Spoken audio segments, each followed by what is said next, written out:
Israel Hamas युद्ध में Yemen का हूती इजराइल के लिए एक ऐसा फ्रंट बनकर उभरा है जिसे चाहकर भी आईडीएफ भेद नहीं पा रही है। हूती दिन ब दिन इजराइल के ऊपर हावी होता जा रहा है और तमाम मॉडर्न सैन्य टेक्नोलॉजी से लैस आईडीएफ हूती के आगे असहाय नजर आती है। और यही वजह है कि आज भी उत्तरी इजराइल हूती के हमलों की वजह से सुलग रहा है। और अब इसी कड़ी में यमन के अंसर अल्लाह आंदोलन के मुखिया अब्दुल मलिक अल हूती ने एक बार फिर से डंके की चोट पर इजराइल को एक बहुत बड़ी धमकी दी है।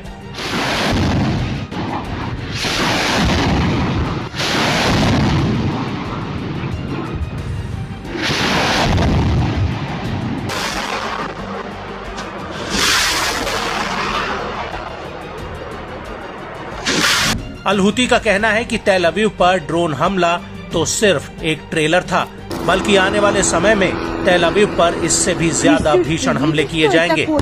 अल हूती का कहना है कि इजराइल को आगामी हमलों के लिए खुद को तैयार कर लेना चाहिए। आपको बता दें कि अब्दुल मलिक अल हूती ने अपने एक संबोधन में इजराइल को लेकर कई बड़ी बातें कही हैं। उनका कहना है कि इजराइल पर हमले 5वें चरण में प्रवेश कर चुके हैं और इस चरण की शुरुआत इजराइल के कब्जे वाले याफा शहर यानी कि तेल अवीव पर ड्रोन हमले से हुई है।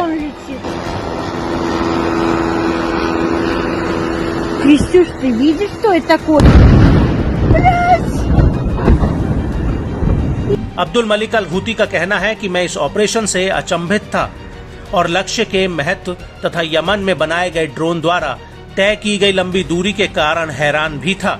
इस ड्रोन ने सभी बाधाओं और एयर डिफेंस को भेदते हुए तेल अवीव के भीतर घुसकर हमला किया और ये वो एयर डिफेंस सिस्टम थे जो उसे अन्य देशों से मिले हैं।